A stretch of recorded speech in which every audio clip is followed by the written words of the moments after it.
Hello everyone, welcome back to my channel. This is Shaily Sharma और आज हम डिस्कस करेंगे मेरी इंग्लिश स्ट्रेटजी। मैंने अपने इंग्लिश सेक्शन को इम्प्रूव करने के लिए क्या क्या किया था।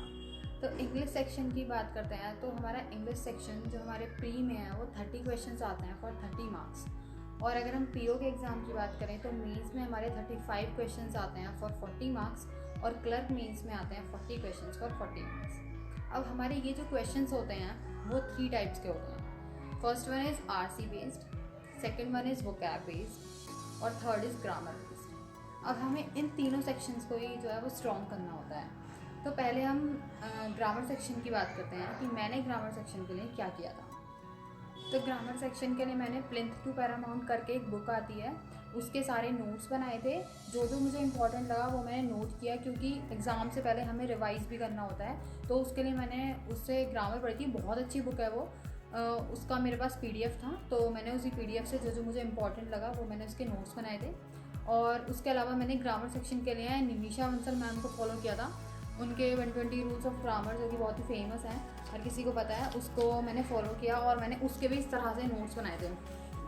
सारे 120 रूल्स ऑफ ग्रामर मैंने मतलब नोट्स बनाए थे, क्योंकि क्या होता है नोट बनाने से, अगर हमें एग्ज़ाम से पहले रिवाइज़ करना होता है तो उसके लिए वो हमें बहुत ही फ़ायदा करते हैं। वैसे ऐसा मतलब बहुत सारी मैंने स्ट्रेटजी में देखा है कि ग्रामर एक बार पढ़ो और फिर मतलब उसकी कोई ज़रूरत नहीं होती, बट मेरे साथ वैसा नहीं था। मुझे मतलब एग्ज़ाम से पहले एक बार तो देखना ही पड़ता था कहीं मैं कोई रूल भूल ना जाऊँ, क्योंकि यही रूल होते हैं जो हमारे एरर डिटेक्शन वगैरह के 5 मार्क्स जो हैं वो पक्के कराते हैं प्री में। तो इसलिए मुझे तो पहले रिवाइज़ करना पड़ता था, इसलिए मैंने नोट्स बना रखे थे। मैं सिर्फ 5-10 मिनट में सारे एकदम एक बार में मतलब नज़र मारती थी और मतलब सब हो जाता था। तो उसके लिए मैंने इसके नोट्स बना रखे थे। अब हम बात करते हैं आरसी और वोकैब। वो एक ही चीज़ होती है, क्योंकि हमें जो हमारी आरसी होती है उसी में हमसे एंटोनिम या सिनोनिम की फॉर्म में जो है वो वोकैब पूछी जाती है और वो उसी आरसी से पूछी जाती है।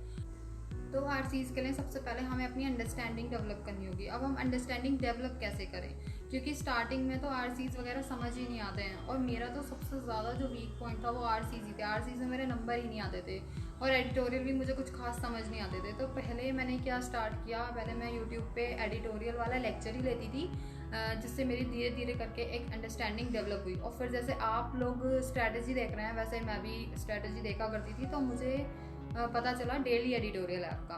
वहाँ पे हमारे जितने भी न्यूज़पेपर होते हैं, द हिंदू है या फिर और भी इकोनॉमिक टाइम्स वगैरह हैं, तो जो भी हैं वो सभी के एडिटोरियल जो होते थे वो वहाँ पे हमें मिल जाते हैं। तो मैं पहले ही करती थी, मगर तब भी एकदम से हमें समझ तो आता नहीं है। अगर हम सीधे डेली एडिटोरियल ऐप पे जाके और पढ़ना स्टार्ट करते तो हमें बिल्कुल भी समझ नहीं आता कि मतलब वो एडिटोरियल क्या कहना चाह रहा है, क्योंकि उनकी लैंग्वेज इतनी ज़्यादा मतलब हार्ड होती है कि समझ ही नहीं आता कि मतलब क्या कहना चाह रहा है।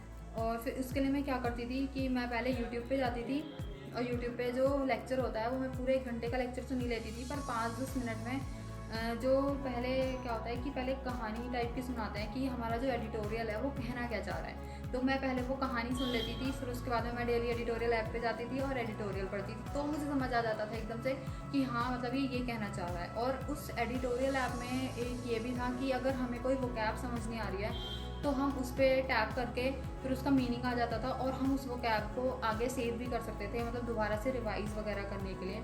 तो ये मतलब काफ़ी अच्छा था। मैं पहले वही स्टोरी सुनती थी और फिर उसके बाद में खुद से पढ़ती थी। उससे मेरी सबसे ज़्यादा अंडरस्टैंडिंग डेवलप हुई और मुझे अच्छे से समझ आने लगी चीज़ें। और फिर मैं क्या करती थी कि शाम को, जैसे रोज़ मैं एडिटोरियल पढ़ती थी, तो शाम को फिर मैं उसी वोकैब को सोने से पहले जो मैं सेव करती थी उसी को मैं रिवाइज़ कर लेती थी। और 1-2 बार तो कम से कम वो रिवाइज हो ही जाती थी और बार बार वर्ड्स रिपीट भी होते थे।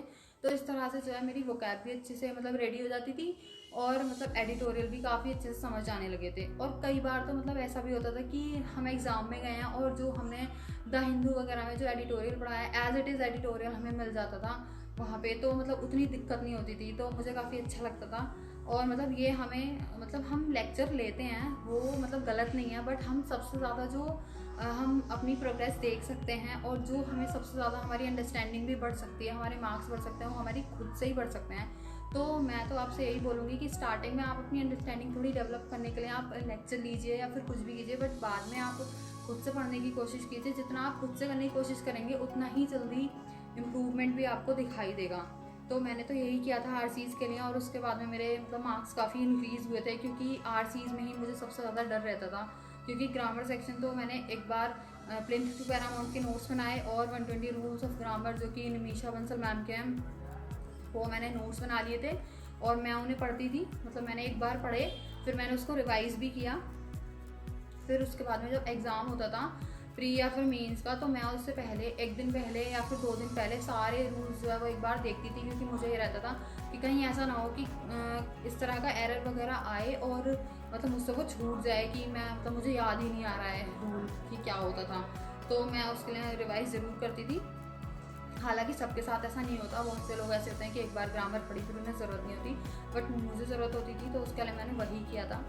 तो आप सबको सबसे ज़्यादा इम्पॉर्टेंट तो यही है कि आप ये देखिए कि आप कहाँ पे वीक हैं, कौन सी आपकी वीकनेस है, कहाँ आप लैग कर रहे हैं, क्योंकि तभी आप ये अच्छे से समझ पाएंगे कि कहाँ आपको ज़्यादा फोकस करना है और आप अच्छे से अपना टाइम मैनेजमेंट भी कर पाएंगे। जैसे मुझे पता था कि मेरा आरसी वीक है या फिर मुझे ग्रामर को रिवाइज करना ही है, कहीं मैं भूल ना जाऊँ, तो उसी को मैंने इम्प्रूव करते करते मेरे मार्क्स भी इम्प्रूव हुए। तो वही आपको करना है, आपको अपनी वीकनेस देखनी है और फिर उसके लिए आपको आगे इम्प्रूवमेंट करना है। तो मैंने आपको तीनों चीज़ों के बारे में बता दिया है कि मैंने तीनों चीज़ों को इम्प्रूव करने के लिए क्या क्या किया था। तो आप इसको फॉलो करके देखिए एक बार, डेली एडिटोरियल ऐप को और एडिटोरियल को तो आप ज़रूर फॉलो करके देखिए, आपको ज़रूर अच्छा लगेगा। कुछ दिन आपको करना पड़ेगा, पर हाँ आपको लगेगा कि हाँ आपकी रीडिंग में कितना इम्प्रूव हो रहा है, आपको कितने अच्छे से चीज़ें समझ आ रही हैं जो पहले समझ नहीं आती थी। इसके बाद हम बात करते हैं कि हम अब तीनों सेक्शन हो गए, पर हम प्रैक्टिस कैसे करें। तो प्रैक्टिस के लिए आप वही क्विज़ेस दीजिए, मॉक्स दीजिए, और उसके अलावा मैंने क्या किया था, मैं क्विज़ देती थी, मॉक्स देती थी। डेली क्विज़ आती हैं ग्रेड अप पे, बैंकर्स अड्डा पे, सब पे क्विज़ आती हैं, आप वहाँ से क्विज़ लगाइए, मॉक्स दीजिए। और उसके अलावा मैंने एक बुक ली थी, वो ये है बैंक पीओ के लिए। इसमें हमारे क्या है कि 123 सेट्स हैं, इसमें हमारे SBI PO और जितने भी हमारे एग्ज़ाम्स हुए हैं उन सब के जो है वो सेट्स दिए हुए हैं। तो इससे हम अच्छे से प्रैक्टिस कर सकते हैं और हमें आइडिया भी हो जाता है कि हमारे किस तरह के क्वेश्चन जो हम हमसे पूछे जाते हैं। और अगर हम वहाँ पे मतलब हमारी वोकैब वगैरह भी होती है और सॉल्व क्वेश्चन होते हैं, तो हमें अच्छे से पता चल जाता है कि उसकी एक्सप्लेनेशन क्या है और किस तरह के क्वेश्चन हमसे पूछे जाते हैं। तो मैंने तो यहीं से प्रैक्टिस की थी। और अगर इसके अलावा भी आपके कुछ डाउट्स हैं इंग्लिश सेक्शन को लेके, तो आप कमेंट सेक्शन में मुझसे पूछ सकते हैं, मैं आपको उसके रिप्लाई में बता दूंगी कि मैंने किस चीज़ के लिए क्या किया था। तो अगर आपको मेरी वीडियो अच्छी लगी हो तो मेरी वीडियो को लाइक कीजिए, चैनल को सब्सक्राइब कीजिए। Thank you.